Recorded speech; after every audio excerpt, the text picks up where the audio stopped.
Hey, kia ora everyone.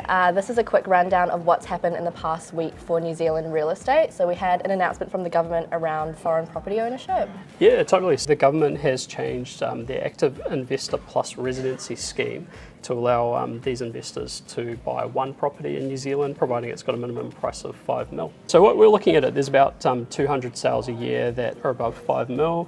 So it's a very tiny part of the market. It's like less than 0.4, 0.3% of the market. So I think for your mainstream market, nothing really to see at the moment.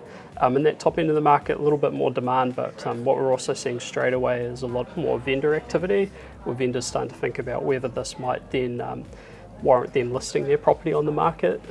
So I think that the impact might be a little bit more muted than what you might see through some of the media coverage at the moment. Okay, yeah, well that's good. And we've also had the latest data from realestate.co.nz on supply of homes. So at the end of August, there were 30,000 homes on the market, which was up slightly on August last year. And as for new listings, there were 8,500 in the month of August, which was high for a typical winter month, about 9% higher than it was last year. And then if you look around the regions, we actually noticed that stock levels dropped in about 10 out of the 19 regions, so particularly maybe a signal that stock is moving in some areas. Yep, and it looked like the movement, so we might just start to see that stock on market start to come down a little bit. Yeah, potentially. Yeah, no, cool. Cool. And then next up we've got our sales snapshot. So we've got a couple of auction sales on the theme of...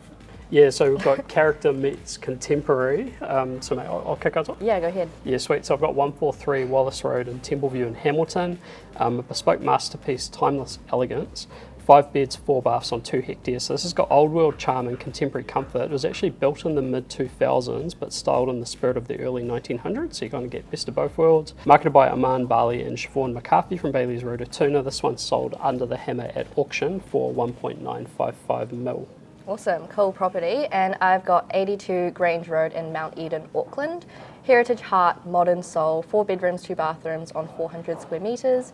Timeless bay, villa facade and romantic return veranda in a supremely central location. This one was marketed by Hayley Kirk-Smith and Roberta Stewart from Bayleys Mount Eden, and it sold under the hammer at auction for 2.855 million. Cool, next up we've got some international news. So we recently released an article about how the New Zealand housing market compares with the rest of the world. So it was a sit down with the Knight Frank Global Head of Research, Liam Bailey, and he kind of compared the state of the economy and housing market to the rest of the world.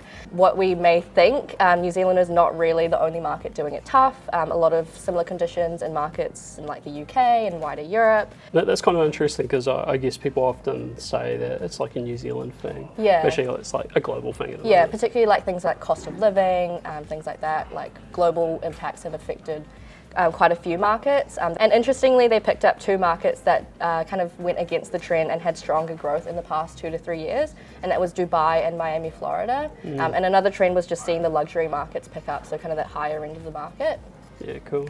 Yeah, and to wrap up, we've got our property of the week. So do you want to start us off in Canterbury? Yeah, so I've got 46 Jacks Pass Road in Hanmer Springs.